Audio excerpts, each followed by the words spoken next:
My guest this morning is Richard Whitworth, AIF, Managing Director of Business Consulting for the Cetera Financial Group. Hi, Richard, and welcome. Hi, Mark. Pleasure to be here. Thanks for having me. You're most welcome. Now, as Managing Director of Cetera Financial Group's Business Consulting Organization, you manage a team of business consultants and subject matter experts. What do you actually provide, Richard?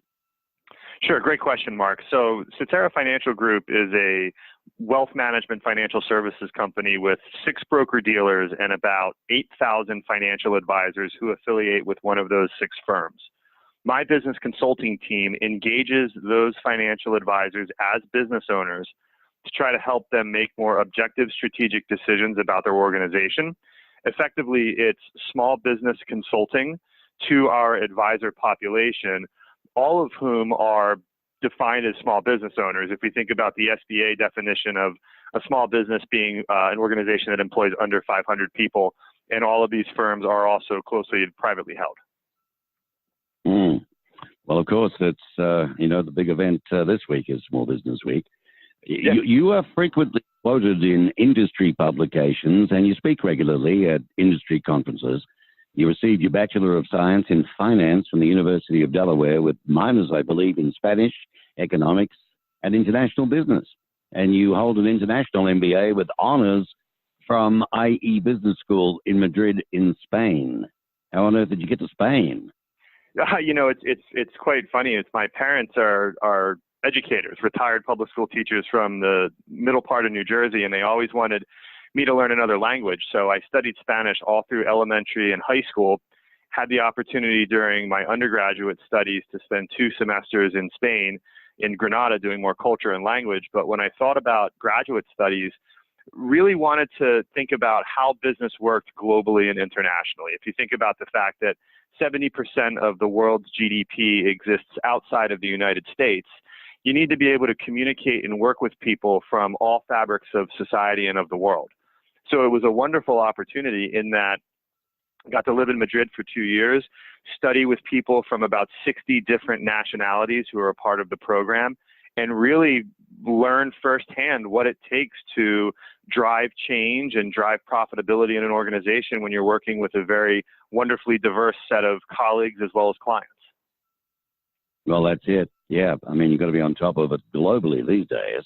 And I guess if that's not enough, Richard, also cum laude graduate of the Petty School in Hightstown, New Jersey. And recently you obtained the Accredited Investment Fiduciary. That's the AIF, the designation from 5360. Well done.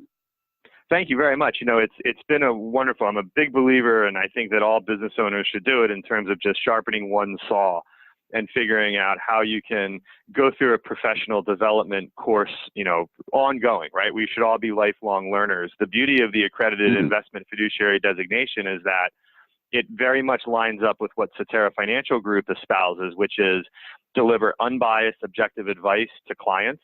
I wanted to be able to do the same thing working with our clients as financial advisors. And given the importance of acting in a fiduciary capacity with everyone that you deal with, it's been a wonderful designation to have and be able to apply in our workday.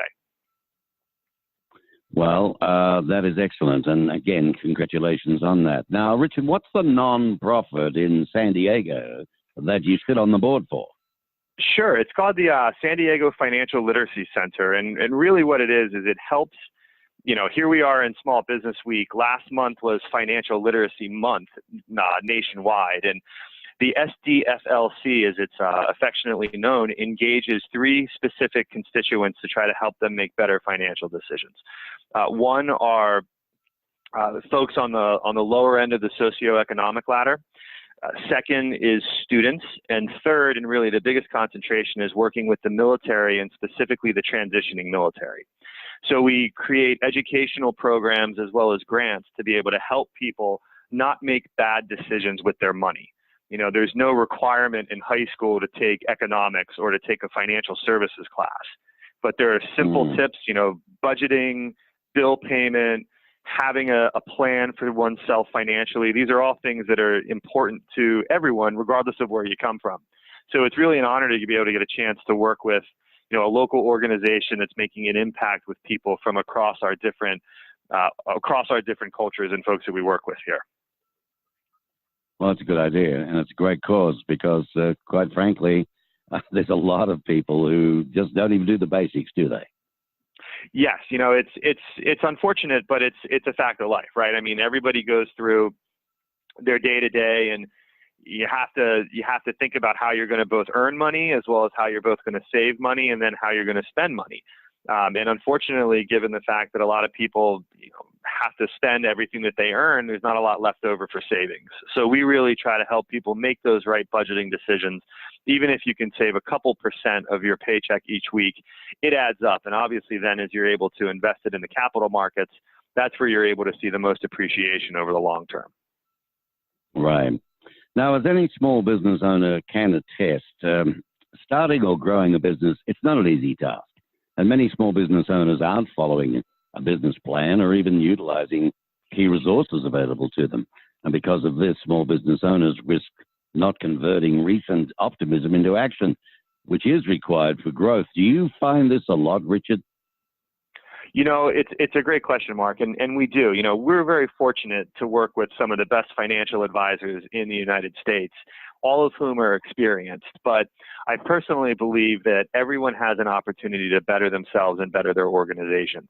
And you hit the nail on the head. Having a strategic business plan that is visionary in its design, yet focused in the tactics that it employs, is what we want to see happen. It's the worst thing in the world when somebody spends hours of time building a business plan for the forthcoming year, and then it only ends up becoming a paperweight on the side of their desk in their office.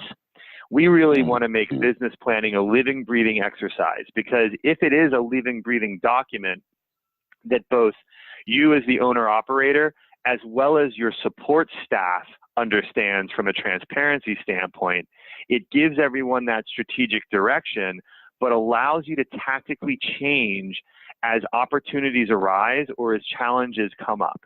So as an example, if all of a sudden here we are and business is going well, and then a new product or service comes on the market that you want to be able to embed within your service model, you have to be able to tactically adjust. Not allow it to alter what the strategic vision is, but how can those tactical changes augment what you're driving towards on a regular basis? Right. We're talking with Richard Whitworth. He's Managing Director of Business Consulting for Cetera Investment Management. Richard, what is the current business environment like, do you think, for Main Street financial advisors right now? Mark, as we look across the landscape, and we have advisors in every corner of the United States, I think by and large, the business sentiment has been very positive. Here we are in about the 10th year of an economic expansion that's still going strong, which means a couple things to our financial advisors. A, the value of advice that they deliver on a daily basis is becoming increasingly important. The complexity that the average Main Street American faces in terms of managing as well as optimizing their financial life requires the help and assistance of a trusted professional. And that's what our advisors are able to provide to them. So the clients are coming with not only investable assets to put to work, but also I think with a better eye to the fact that they have to stay invested. That they're, even though we're in an economic upturn, we have to start to protect against the downside. At some point, we will inevitably exhibit some slowing of the economy. Now, there are opportunities within the capital markets that can take advantage of both a downturn and an upturn. But our advisors are investing in their businesses and, as importantly, investing in their people.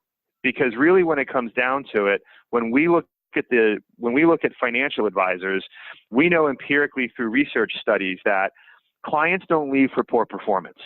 Clients leave for poor customer service and client communication. And that exists in every industry, not only financial services. So most of the opportunities that advisors have right now, and increasingly so going forward, are going to be, how can I get in front of new clients? How can I start to work with that second generation, the children or the grandchildren of my primary account holders, to make sure that I'm driving that legacy of my client forward, regardless of how they need my help? Right, that makes a lot of sense. So what are the primary things to consider for advisors starting their own practices then?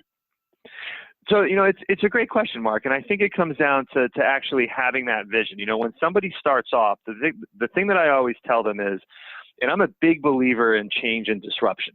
Take advantage of the fact that as you're starting a new business, everything is going to be new and different.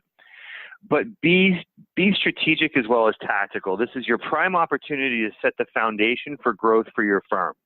So as an example of what we see advisors using when they start a business, is they're going to somehow leverage a technology stack.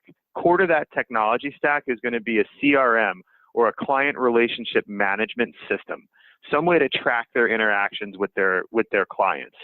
Best time is when you're starting a business off, set up the procedures of how you're going to engage and communicate with your clients, and then put it in a system. Outlook and Excel, neither of them are a CRM system.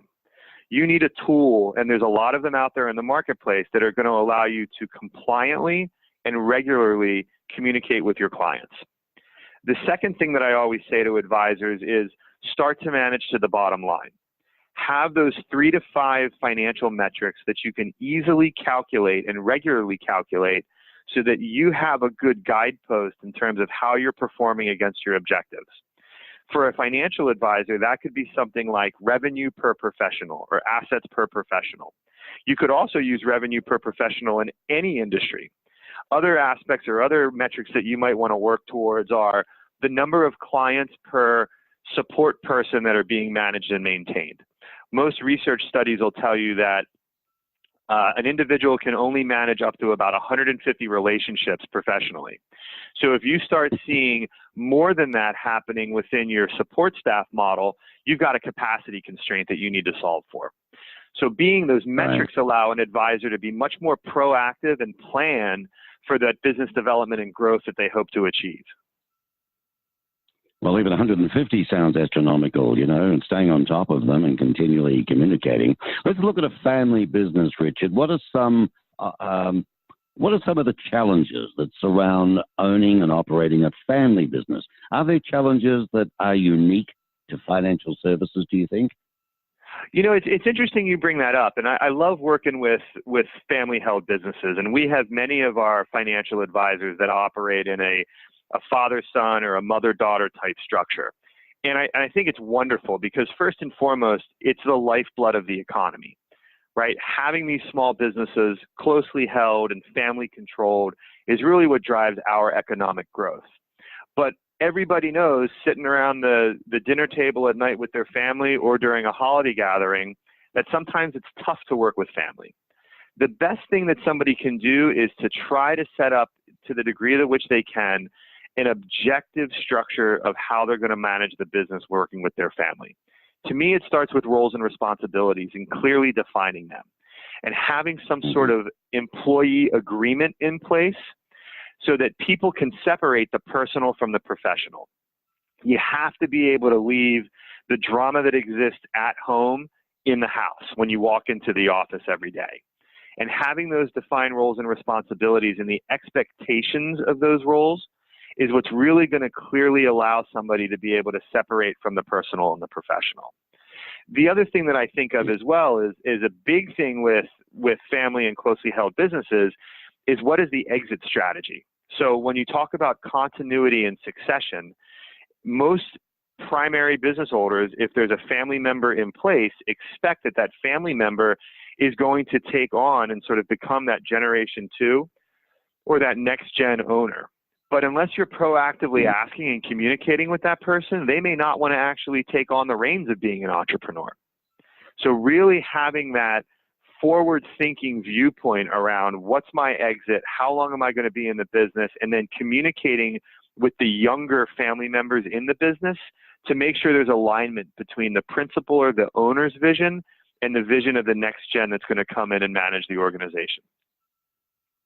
Yeah, well, you sort of beat me to it on that one. I was going to ask you, what should small business owners in financial services consider when it comes to succession and business continuity plans? I mean, it must be hard within a family scenario, the expectations to continue on, carry on the mantle. The person, boy or girl, could be extremely different from mum or dad. Very much so. And that's the beauty of teaming and of diversity, the way that I think about it, right? Everybody's going to bring a unique skill set or point of view to the organization. When we talk about, especially in financial services, bringing in that next generation of owner allows for a better fit, theoretically, when working with younger clients. It's pretty much known and a given in our industry that the average client is within about 10 years of age of his or her financial advisor. You grow up with your clients, and really you grow up with your clients regardless of what industry that you're in. So having that next gen or that successor in place is going to give an advisor an opportunity to communicate much more effectively with the Gen X, Gen Y, Gen Z, and millennial generation. You have to have people that fit the profile of the people that you want to work with. As it comes and it relates to continuity and succession specifically, we really at Cetera Financial Group break it up into three areas. First is the business continuity. What happens if there's a disruptive event and you can't get to the office? Making sure that there's systems in place sort of from a remote access and that you can communicate with both staff and clients around if there's that weather-related disruption. That's the first and the easiest thing to do. Have that business continuity plan so operations maintain.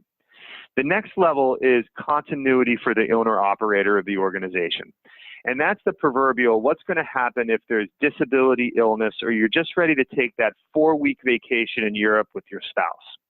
Having the procedures in place and the processes such that the principal owner and operator can step out for a period of time and have assurances and confidence that the business practices that they espouse are going to continue to happen in the manner in which they want.